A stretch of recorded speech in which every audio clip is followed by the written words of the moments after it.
at this age. And I think I'm not trying to fight time or age. I'm trying to now, instead of fighting with it, I want to partner with time and I want to pay attention to what my body needs. I'm more powerful now than I ever was in my 20s, 30s, and 40s. And it's shocking to me when your inner world and outer actions align, your biology responds. When your story and your state match, the body heals. So the real upgrade is not a device or a supplement or a treatment. It's returning to the ancient intelligence of alignment.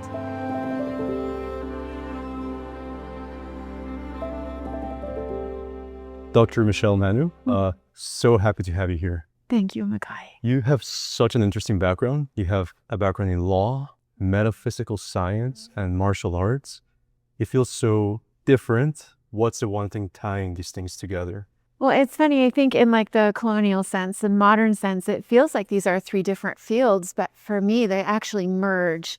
They're all about human governance. And so if you look at man's law, it shows us how our societies govern human behavior. If you take a look at metaphysics, it's actually how laws govern energetic law, right? And then if you look at martial arts, for me as a teacher, it's how the body is governed. So you have all of these different laws on how the world works. And without those three, it's not a system. Like for me, I need all of those to be effective. I can't compartmentalize. So while they appear to be three separate studies, and maybe they are, to academia, for me and the work that I do, it's a trifecta. Yeah. So what does that look like in your life, in your health journey, in your longevity journey? And when you teach people, how do you bring those together? I think it's what some people are actually looking for. They just don't know it. When you hear of metaphysical science, you think of something mystical or woo-woo, right? That's right. And even in academia, there really isn't a program out there that is fully accredited for something like this because it's ontological philosophy. You can't quantify it, really. And it's so personal to each person. And that's the way I pretty much approach my students. They're all on their own koa or warrior journey. They all require something different. They all have different backgrounds. They're all of different religions or no religion. And so there's a lot of factors when it comes to metaphysical science, or what we call in the Hawaiian pohihihi. And it's very satisfying to see them develop in all of those areas during their koa journey. So I'm very curious, and you're still teaching Yes. martial arts, and you look very good. What are you doing in your day-to-day life to stay young? I think it's a change of attitude, honestly. I am, in my 5th decade and grandmother of twins. And I always thought that training very intensely would give me a better sense of mastery over my mind and also my body. But now that's converted to considering my body. And I think that aging, after full contact and many surgeries and many injuries, that I've learned that my body is a real-time assessor for me. I'm able to understand what's happening with me if I'm connected with it. It has been one of my best teachers, honestly, at this age. And I think I'm not trying to fight time or age. I'm trying to now, instead of fighting with it, because I'm a fighter, I don't want to fight with that. I want to actually cooperate with it. I want to partner with time, and I want to pay attention to what my body needs. So I'm focusing obviously more and more on body mechanics. How do I keep my structure when I'm destructuring someone else? How about what my body needs? It's, we think about stretching and muscle mass and all of these things, but we've completely forgotten about the fascia, more torque, more flexibility in all things, lightning speed and increasing our power. I'm more powerful now than I ever was in my 20s, 30s, and 40s. And it's shocking to me. It is absolutely shocking. So working with time, working and partnering with my body. I'm very curious, what would you tell someone let's say my age? I'm not going old yet in some sense, but what are things I can do now to prevent, steep decline? Martial arts or physical exercise? Yeah, this is a really great question. So, what I teach is the Hina and the Ku, and that Hina is feminine and masculine is Ku. We know in physics, in science, that the feminine way of movement, of energy, of mana, direction is more circular or also figure eight, whereas the masculine is straight on. And so, we're working equally in those. Like if you're a fighter, you're learning to defend yourself, you're a protector, you need to know that the setup and the inhale, the he, is actually where you're directing your mana. And then the exhale is when is the ku, and that's when the actual action happens, that contact. So if you think of it, it's like the ballerina lifting her knee before she extends. There's so hina, hina, hina, ku. And then the batter, right? Here it is, hina, ku. So if you can train both of those in slow and then also with fast explosive power, I think that your body will really take to that language. But that also goes for high impact, but also the really low impact. So that would be what I would suggest for you. And pay attention to your nutrition. Actually, sleep and structure of your body is number one on the wellness hierarchy for us. Some people don't sleep. I struggle with that. Also, some don't have their energy aligned and their bones. The ku'umo'o, or the spine, is extremely important. It helps the signals. So while we talk a lot about hormones, that's not until like 6th on the list. Nutrition is 3. There's a lot, yeah. Can you walk me down that list? Oh my gosh. Yes, I probably won't remember all of them. But first is structure. So sleep, pikai, so like you can know this, Makai, the water, right? So salt water cleansing, baths. I would love to find my list. I know that 2 is oxygenation and hydration.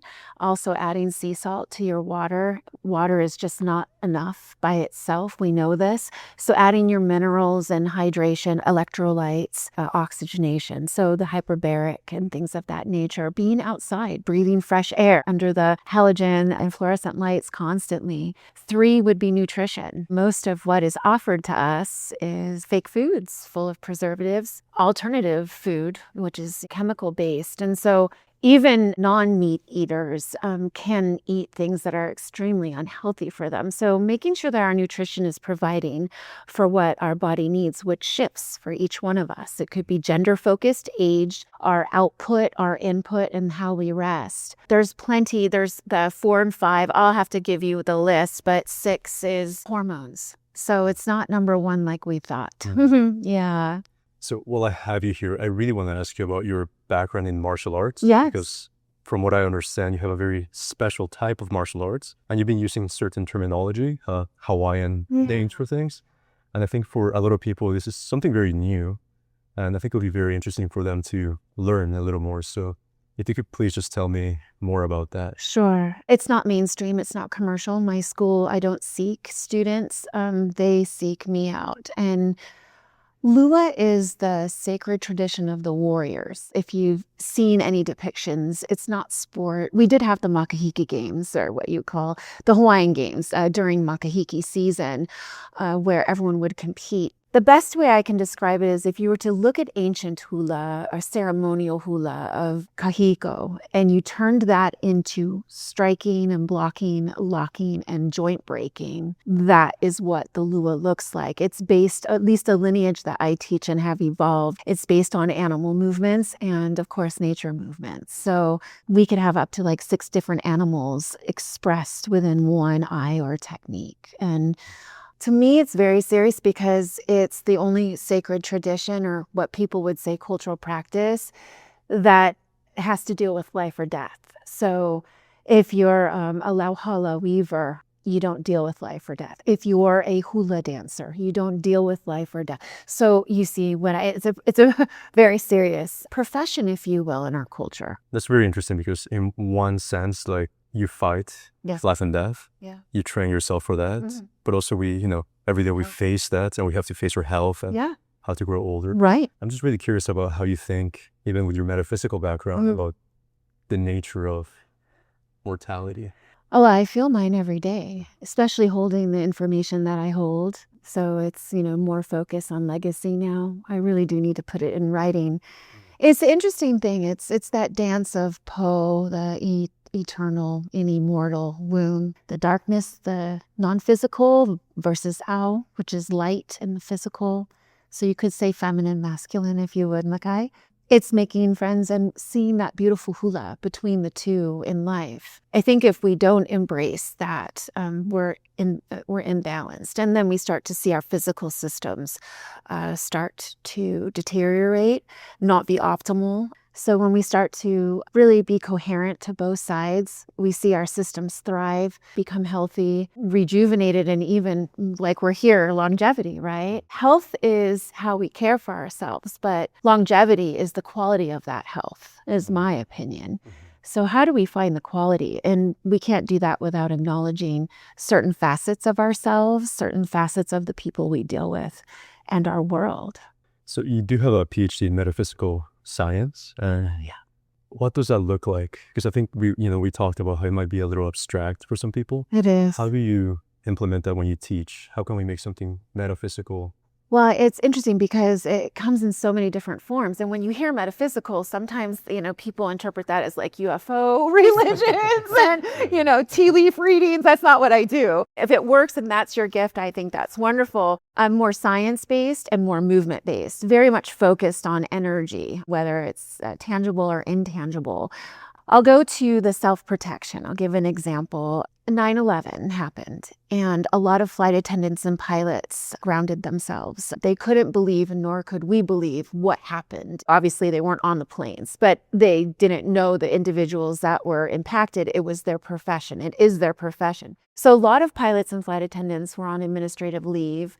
I had the honor of working with a company that kind of recruited some of us intense martial artists that focus on self-defense, because there's many different types. We got to train pilots and flight attendants while they were on leave to return them back to their office in the sky.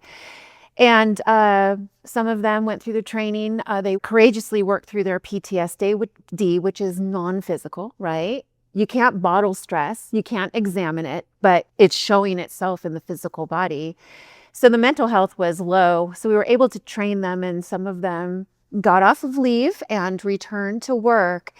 And it wasn't too long after one of the flight attendants that I had the pleasure of instructing was one of the flight attendants on American Airlines Flight 63 that thwarted the bomb attack by Richard Reed, also known as the shoe bomber. So when we take these non-physical, metaphysical beliefs that literally change and program our biology, and we handle them, we tell ourselves a different narrative because it's extremely powerful. Our body listens with also the noise that's coming in from the outside to try to distract us from our own power. We need to relearn this and connect with it. And she did this, and things could have turned out a lot differently. Her non-physical belief of what she could do and the training she had changed history and how things could have turned out.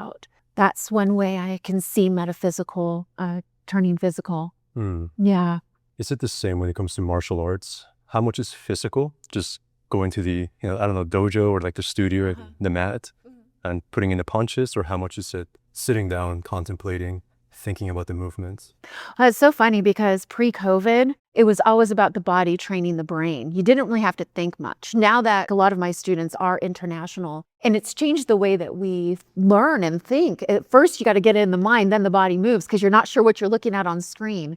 But in person, I'm going to tell you, it is all through the body. I always thought that spiritually, our non-physical body will dictate. And in most instances, it does, because of what we think, how we feel, what we do, it comes out of our essence. That is our spiritual essence. But there are also ways through the body that only our spirit can experience higher levels of understanding and integration. One is lovemaking. So you can't think about that. And then it's actually through the feeling in integrity and integration through the body, the language in which the skin, the ili, feels and alerts you to, from the non-physical into now the physical. Martial arts is another one as well. Not just doing martial arts choreography, but actual force, letting your nervous system register that something is wrong, you want to get away. Like, this is the way that we learn best, is through the body. it changes our mana. It changes programming. And I know this to be true in my teachings. Right, because we are embodied creatures. Yes, we are. I'm curious, what have you learned through your body that you couldn't have learned from a book or from a nutrition course or from a conference? Yeah, it's cerebral, isn't it? There's the know about, there's the know a little more, and then there's the know and become. I really want to become. I want to embody, like you're talking about. A book can teach anatomy, it can teach process and things like that, but only the body really becomes fluent when it is moving, when it is being used, when you decide, you know what, body, we're going to do this today. What do you need? Oh, okay, I'll give you that supplement. Let's eat this. Oh, you need a salt bath. Okay, I totally understand. So as we move, that's how we become embodied. And I think even for women specifically, I think every time we do something for ourselves, because it's not about bubble baths and chocolate and a facial and a massage. It's about those daily decisions that we keep our word to ourselves, and it increases our own mana, our own personal power, and our confidence and trust with ourselves. And so I think that's what the body produces for us, is that fluency and that care. It sounds to me like it's like integrity Yes. with yourself and your choices. Earlier, we were talking about off camera about the event here and all the things that they're offering. Yes. And you mentioned something that we should stick to the basics, we should stick to, well, the truth. I'm wondering what those basics would be and what you would recommend to the audience that they can implement in their life today. Well, I mean, it's so amazing to be at a conference like this with over 1,000 vendors and just like top-notch doctors speaking on very relevant topics. But at the same time, we can get lost in all of the noise and the different things. I don't know, the Western world is interesting because we think the more information we can take in, the more we'll be equipped to handle life. But sometimes it's actually distilling it down to just basics. And if we can get those, everything else seems to be like whipped cream and sprinkles, as my grandsons will put it. I think it's nervous system regulation. If we can actually identify with our own system, talk ourselves off the cliff, give us a moment to breathe, and learning different types of breathing that help us, why we box breath at certain times. It's not just not looking at your screen for an hour before you go to bed. It's more than that. It's an intimate discussion with yourself. So definitely, if you control your state of being, you can control your biology. And I think that's number one. And I think most of life is connecting consciously with ourselves. We're so used to like Stephen Covey checklist that, and you can even accomplish amazing goal that took you years. And then all of a sudden the payoff, the emotional payoff is like, that's it. Now what? So I think the goal is to, one, connect with ourselves. Two, move.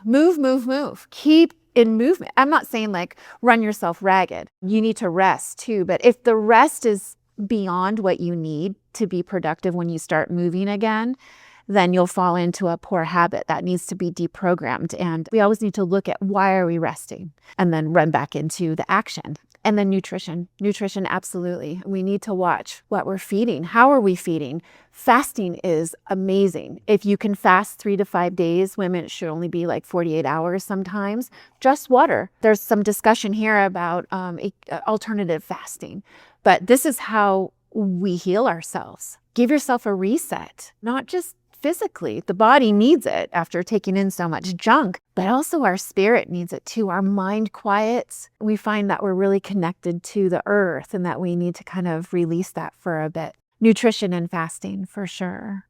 I want to go to the first one, which to me sounded like mindfulness in a sense. Sitting down with yourself. Which is like an $8 billion industry annually, right? Right. But it should be free, But freedom. What does that look like to you, to be mindful and to sit down with yourself and contemplate, reflect? What do you do in your life? This is very unpopular, but my mornings are tech-free, people-free, noise-free, and no speaking.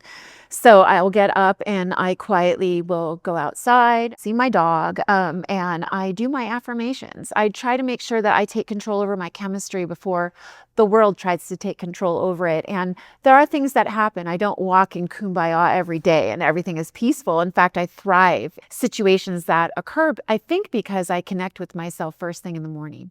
I mean, it's extremely quiet. There is no noise. It is very intentful. And then I begin my legal work. Even though I begin my legal work, I'll turn on my phone at 9:30. So I've had, 2+ hours to focus on my work before I start entertaining what's going on in the world with others. Also, dropping things in others fields, like it's not proper. We're so, I need to talk to you, such and such happened. Can the other person that's receiving your information actually have the capacity to listen? Can they help? Why are you telling them? And I think a lot of people dump in our fields too. And this kind of affects directly our nervous system. So it's not that we don't want to be good friends or partners or colleagues. Is it even helpful? And we need to start asking these questions. So I don't allow that anymore. That's a way, and I don't mean to be mean, but I think a lot of women, we're supposed to listen. We're supposed to be helpers. We're just raised differently. And it's divorcing myself from that and just really saying, does this edify me, or does this compromise my energy field? Staying coherent, staying true to myself has part of aging has made me more precise. This is part of that precision. It sounds a lot to me like boundaries. Yeah, those would be a modern term. Yeah.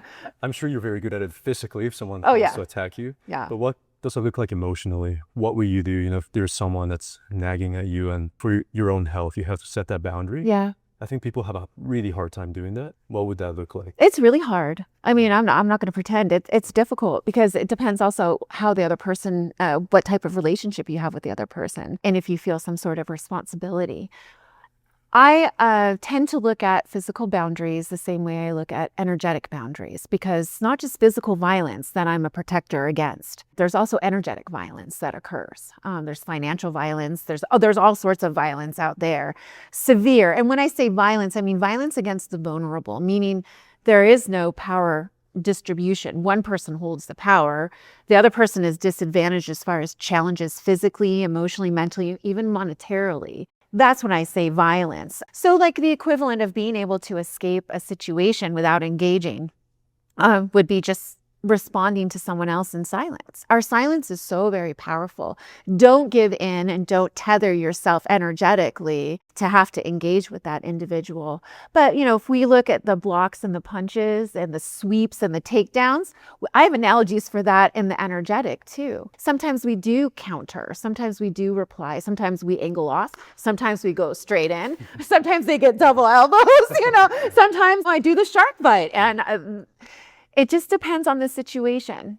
Also, it shouldn't deplete us. We should honor the pause before we reply. It should never, as we get older, and this precision is knowing that the world shouldn't move us. We should be immovable. We decide. We decide when. And so that's what I can say about that. So, Dr. Manu, I want to give you a chance to share. I know you wanted to thank you. share something with me. I do. We've been talking about this, and you can see there's like indigenous, which Hawaiian, indigenous principles and ways of life that now are called alternative medicine, right? But they're actually the original medicine. So I wanted to read something to you and for your listeners, Please. I couldn't possibly remember all of this. So, your body is in relationship with your thoughts. Your nervous system is in relationship with your environment. Your hormones are in relationship with your emotional history. And your aging process is in relationship with the daily choices you make. Indigenous knowledge doesn't separate these things. It sees coherence as the foundation of human thriving. When your inner world and outer actions align, your biology responds. When your story and your state match, the body heals. So the real upgrade is not a device or a supplement or a treatment. It's returning to the ancient intelligence of alignment. More coherent you become, the longer and better you live. Each device, supplement, or treatment is a bonus. Longevity medicine is evolving from symptom-focused to system-focused. Indigenous science has always been system-focused. When we integrate biochemical, biomechanical, and biopsychosocial intelligence, aging slows, physical pain decreases, and quality of life increases. Thank you for letting me share. That's beautiful. Thank you. Thank you so much, Dr. Manu. Mahalo. Mahalo. Thank you.